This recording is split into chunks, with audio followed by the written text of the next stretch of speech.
Future car builders, take note. Take note. This is all it is, okay? And give it a like and a thumbs They don't call it up. copying, they call it research. Exactly. It's called. Check out the taillights. I gotta check out the taillights. This is the first time I'm hearing about everything as well, so you guys all gonna have to bear with me and give me a moment. Go grab a take it in. popcorn and a soda and we'll be back.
All right, everybody, this is the one that you have been waiting for. I know I have. The famous, the one that has made world history. We're here with Dave Kindig, of course. Dude, how's it going?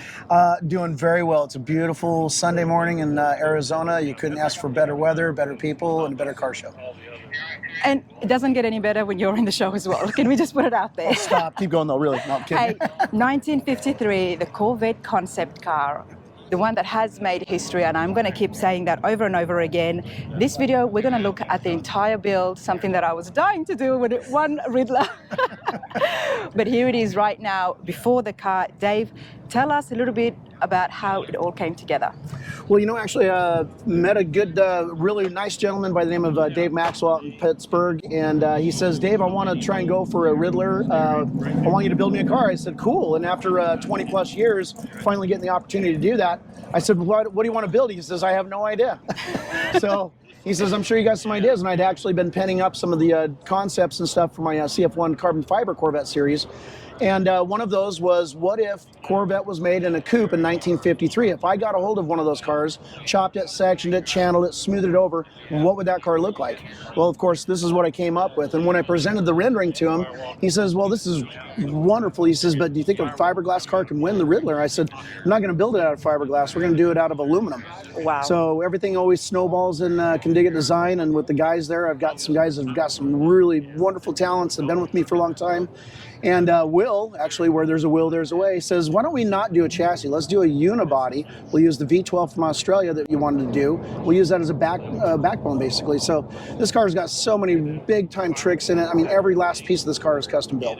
Exactly. This is why we got to have this very detailed interview where we are going to have a look at it, the exterior, the interior, and some of that cutting-edge technology that has been applied. Yes, of course. Let's start off, man. Where are you going to take me? Right from the beginning? Well, let's just, we'll go right from the headlights. So the headlights are actually, the housing inside of here that's chrome plated, that's actually 3D printed on our Stratasys machine.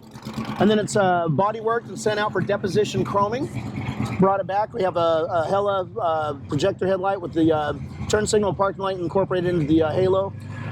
EVOD built the acrylic lenses for the headlights. Those have also got a silica overlay inside and out so they don't scratch. Every piece of this car is not from one of my CF1s. Even the bumperettes, even though they emulate the exact same style, a lot of people did think that. Billet machine. Yeah. There's nothing from the CF1 on this car. In fact, even the grille, normally on the CF1s, we would use an original grille surround for a 1953 Corvette, and then we modify it. This one's all machined, welded together. The spoke is also kind of showing where the teeth would be. The grill work that I came up with, I wanted something that had a lot of depth and a lot of steps to it.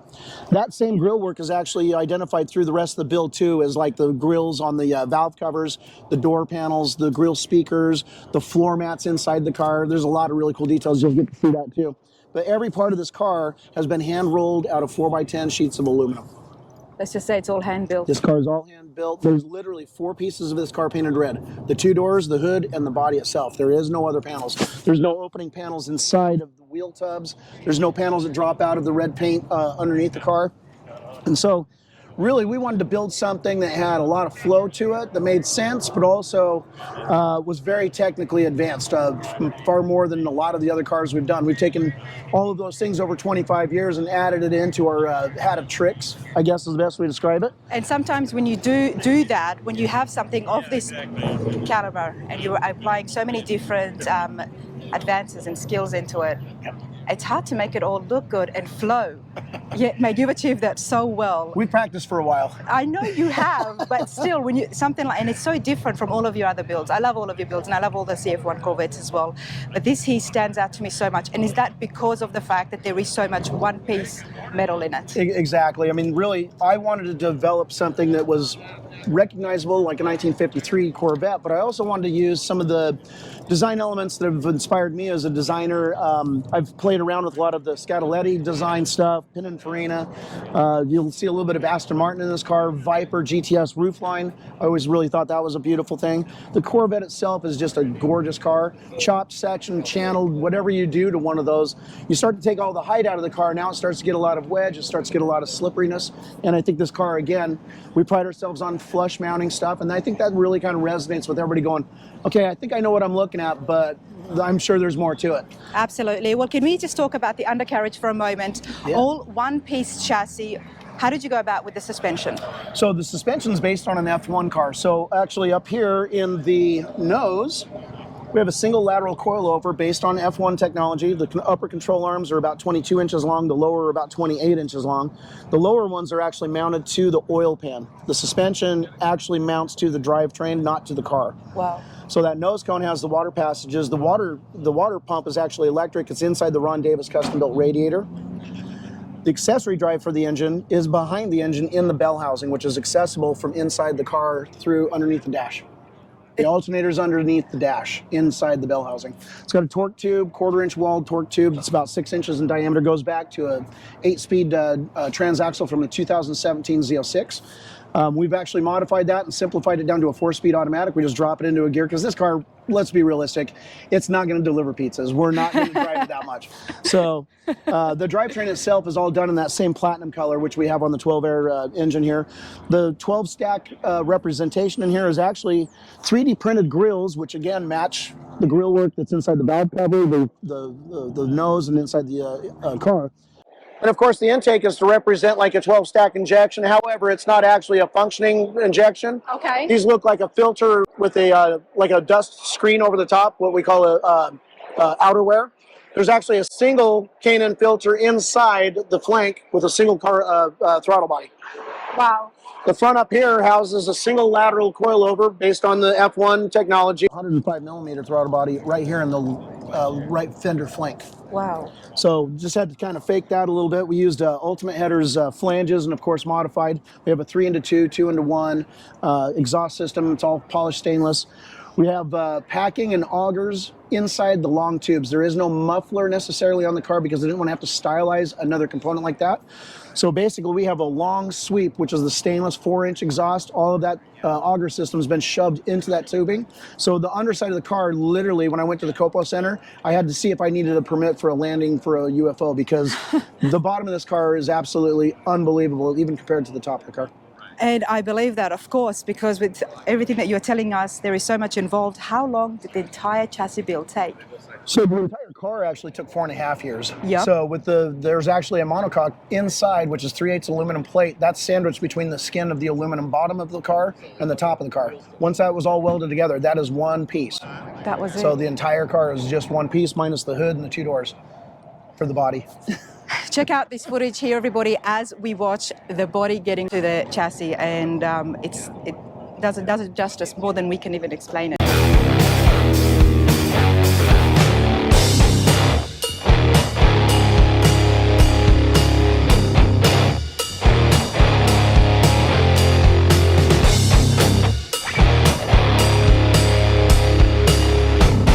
Well, and of course, you know, something else that we really pride ourselves on is the body and paint. And the guys, the manufacturing the body, it was so nice, so smooth. The paint, the pictures that we have of the car in bare metal are unbelievable. But one thing that really is unique about the car and actually really speaks well for my team is when you look at the polycarbonate windshield that was built by Shields.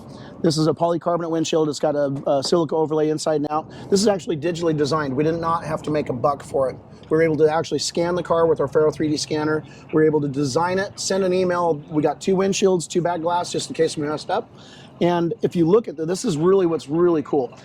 The aluminum body and all the bodywork flows exactly into the triple plate chrome from Ogden Chrome and then right into this. There is hardly any kind of deviation, and if you look at the bodywork, there's typically no deviation in the shadowing. So that was something that's really important, is everything you can feel right here. Everything is flush mounted. Wow, and I'm absolutely loving, this is one of my favorite features, and it's small, but... The Widow's Peak. What did you call it? It's called a Widow's Peak. The Widow's Peak. That's what I would call it, yeah. And basically what we wanted to do is we wanted to make it look like we didn't, again, use anything that was just a CF1. So by running this beautiful line over the top of the heads of the passenger and driver, we actually brought that whole indentation into the front glass windshield. as And well. it's up high enough where there is no deviation in breaking the glass. But it looks like it is. It is, but from the inside, it doesn't deviate from where your vision is. The windshield is perfectly clear and it doesn't have any wobbles to it. There's no washing to it. Same with the back glass. We did the exact same thing back here. This is one of my favorite elements of the car as well. Obviously, the hardtop is really just kind of a beautiful line, but the back glass also has that same Widow's Peak. And something that's really, really tricky when we get back to it, I'll show you looking down the back of the car, there's something that'll just blow your mind. This is kind of cool right here too. So we have power windows that's tempered glass in the doors, and it has a curve to it. The rear glass, this little quarter piece, is actually hidden in the glove box. They just slide in and there's a small detent inside the felt here. That window just locks into place. The pattern for the grille, the mesh on the engine details, is also represented here in the leather. We actually laser etched the leather at our buddy's trophy shop and then just dyed it with a little bit of black and then wiped it back and we're done. The floor mats, billet aluminum, they're removable. There's black leather underneath them. And again, we can see the accents from the grille flowing right throughout the entire car. How much of, what parts of CF1 has been used here? Because I don't see anything. None. I mean, there is so much new stuff. There's absolutely zero. And something that really is important on a car, especially when you're competing for ISCA, being in the business of building show cars for so many years and decades, we found out that a car this serious, they're not looking to find what's right, they're trying to find what's wrong with the car. And so our goal is to make sure that the areas that we know that they're going to be looking, like door hinge pockets, door latches, when they're trying to find something wrong, like a scratch in a bare latch, because you can't really chrome those, they're almost impossible to polish. So how did you feel trying to meet that criteria? That's well, I took the challenge. So the door hinges, there is no pocket to get dusty. It's a constant radius. We custom built the chromoly door hinges. They have a small slider that's neoprene that slides basically and hides the pocket where that does go in. The electronics, the wiring, everything is inside that tube. Oh, wow, okay. Something else that's really trick is the door latch. So a bare latch, again, they always scratch the little pins and stuff. This is an air chuck for like a hose in a shop. Because when you have a solenoid, you need to be able to pop the door open. Well, an air chuck has a spring already in it. So we basically designed the door latches are basically fashioned off of what would be an air chuck. Yes. Ambient lighting inside, which is pretty trick. Let me show you this. Let's see, hopefully we can see it because we do have the sun on us. Take a look at the headliner inside there. And we are going to go around to the driver's side so everybody can see because there's a lot more happening inside. Oh, wow, check that out. And while you're in there, the rear suspension is located in that piece of luggage at the rear. That's the exact same single lateral coilover, push rod. It's got a sway bar built into the lower link. And that's basically the exact same that's up in the front nose cone. You know, when someone wants to bring the classic into the modern day world and make it look absolutely sexy and flawless, this is it right here because it's got so many pulls from European fast race cars, and then you've got the luxury cars as well. You gotta check out the taillights. I gotta check out the taillights. This is the first time I'm hearing about everything as well, so you guys all gonna have to bear with me and give me a moment. Go grab a popcorn and a soda and we'll be back. No, I'm totally kidding. If you go to the taillights. Dude, what's going on here? So the battery tender is under this tail light. Okay. Gas caps in that one. They're automated. And when you watch them come back in, seamless again. Where did that come from? I don't like looking at gas caps. I know, but So what is the technology that is being used It's here? just a linear actuator. They're just tied together, and it's on a little eject button, which ejects out, comes back in. The two lines come out, one stops, the other one goes, which tilts the tail light up out of the way. Future car builders, take note. Take note. This is all it is, okay? And give it a like and a thumbs They don't call it up. copying, they call it research. Exactly. It's called inspiration, okay? Right. This is actually another really good view. Look right up the back of the car from a little further back. If you look at all of the angles of the hood, it matches the angle of the windshield, the license plate, shadow box, as well as the exhaust tip. So all those lines flow from front to back of the car.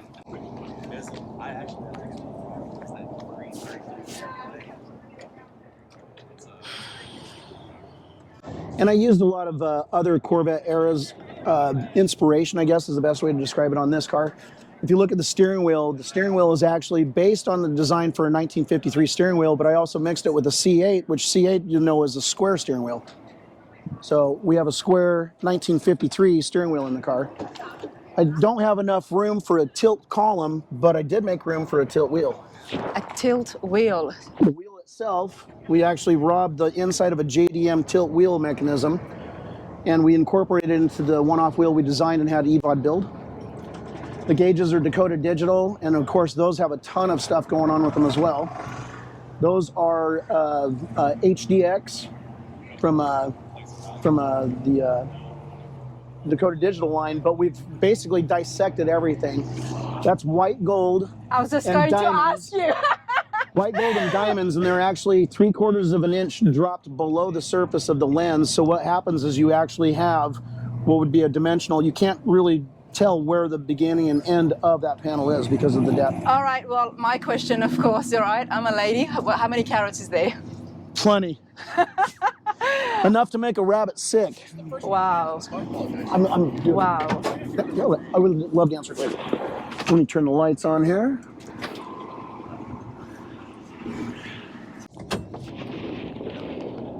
Is that beautiful or what? Tell me about the Maxwells. What was their reaction? Oh, they're very happy. Of course, they're very happy, but did they expect diamonds in the gauges? No, you know what I think was really my favorite part about building this with Dave and Tracey is that they basically gave me the ability just to go do what I wanted to do. If I was doing it for myself, this is the car I would build myself. And with him just, you know, basically just, hey, I trust you. I changed the color literally about 4 months before we painted the car. What color did they do? It was going to have a red interior with a platinum exterior. And I started thinking about it. I'm like, going, that's cool. It'll be really, it's classy, but I want the car to kind of stand out. I want it to jump off the page. And so I called him up one day and I was like, hey, I've got this color I've designed from a modern classic by Sickens in Exxon Nobel. I've got this color called infrared, and I haven't used it on a car. I developed it over 4 years ago, and I'd like to use it on the car. He goes, Dave, I trust you. Just do whatever you want. Wow. I said, I'm going to do a Sienna Brown. He goes, whatever. Infrared, and that's... Infrared is part of my modern classic line, and then this is a Sienna Brown, which the leather is from Impact, and it's just those guys do such a nice job over in the upholstery shop, JS Custom, and yeah, the car's just... It's been a hell of an experience. I bet it has. Dave, we know you make phenomenal parts. Now there is so much new stuff that has been used here. Can we see that in your production line? So in my production line For from example, the shop. the steering. So no, that steering wheel will always be a one of one. I might do a version of something like that. I mean, you know, I do have a pretty trick one. It's a D shape for my CF1s that I have Spark Industries. Jonathan builds the steering wheels for the CF1s. And, you know, I might play around a little bit more with that. I mean, we're a shop that's been around for 25 years. We're going to be around for a long time. So, well, you know what? Before we continue on that note, there is going to be a second part to this interview where we're going to find out exactly what Dave's up to and what the future holds. So do stay tuned. But let's talk about the wheels for a minute. Oh, baby, the wheels. Absolutely, especially starting here at the back. So this is actually kind of trick. So I worked with Sean over at EVOD. What I wanted to do is I wanted the wheels to really be something specific, very special. So what I did is I wanted to do a single knockoff. This is a single knockoff. This is a 21 by 14 in the back. And what I did is I worked with Sean. We wanted to create, when you do a three-piece wheel, you have to see the hardware typically. We usually have the hardware on the backside, bolting the two hoops together with the face into it. Sometimes you'll see the rivets on the outside, sometimes you see them on the inside, but that's how you have to do it. I don't like to look at hardware. If you've ever watched me or ever listened to me, I rant and rave, no hardware, no hardware. The hardware is inside the tire. Basically what we did is we did a finger groove inner and outer hoop.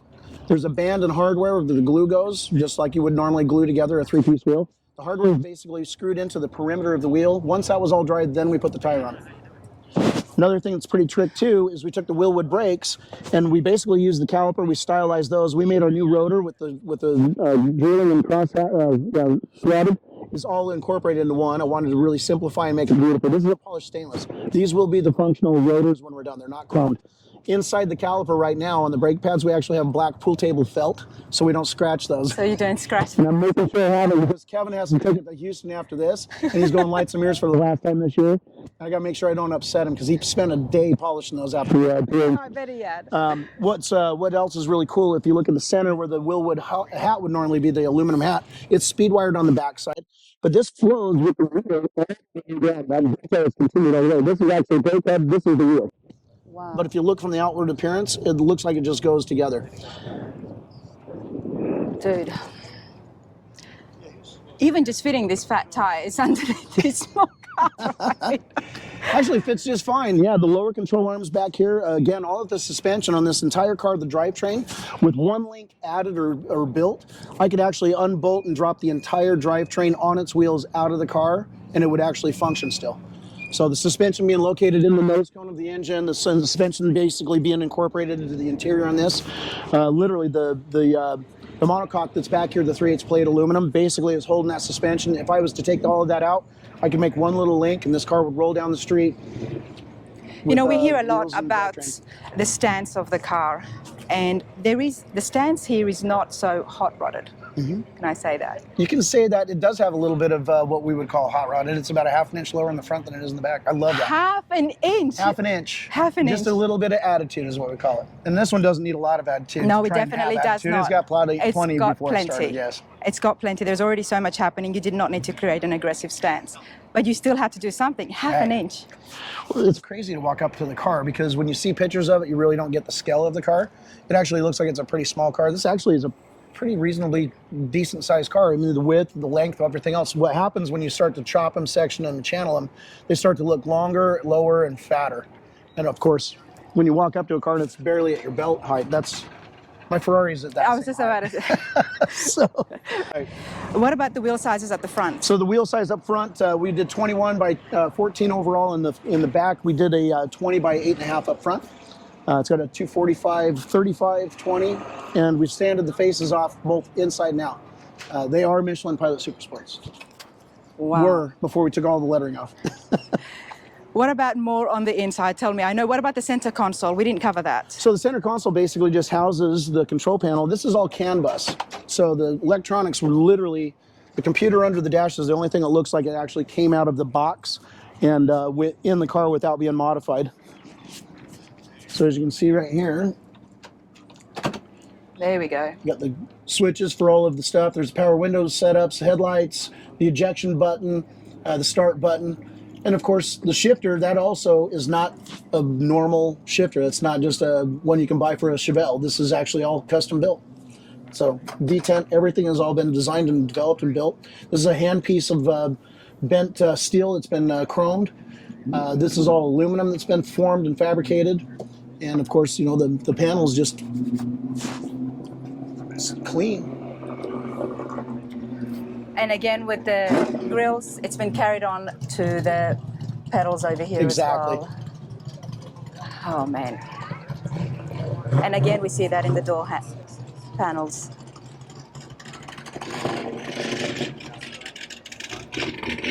Your hood hinges, are they the same as what you had in the... Air chucks.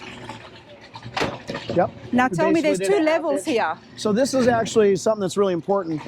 We wanted to be able to service the car so it can lift up. We actually have adjustment on the gas shocks. This is actually free float, so we can actually jack it, you know, bring the hood up higher. But when I'm showing the car, again, much like the lines that we looked at that were all flowing from the back of the car, the windshield and the hood are at the same angle. They're the exact same angle. And so that's the way we show the car.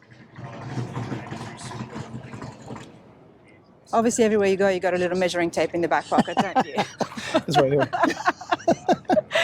This is phenomenal.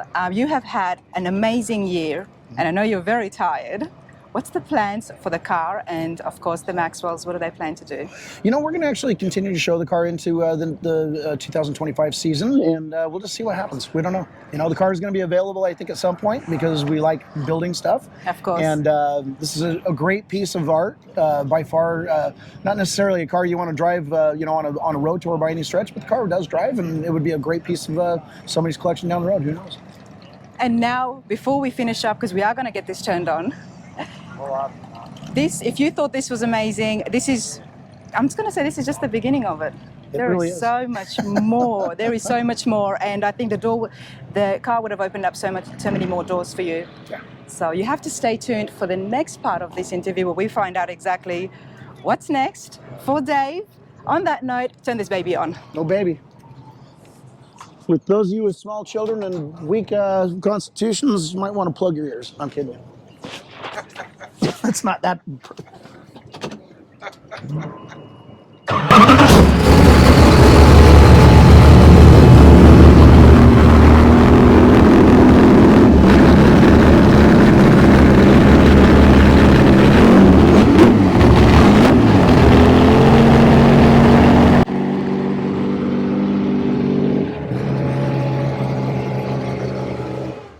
Doesn't just look beautiful, it sounds beautiful. Smooth like a 12. Absolutely. Hope you all enjoyed that. Wait and watch for part 2. Dave, let's continue on. All right.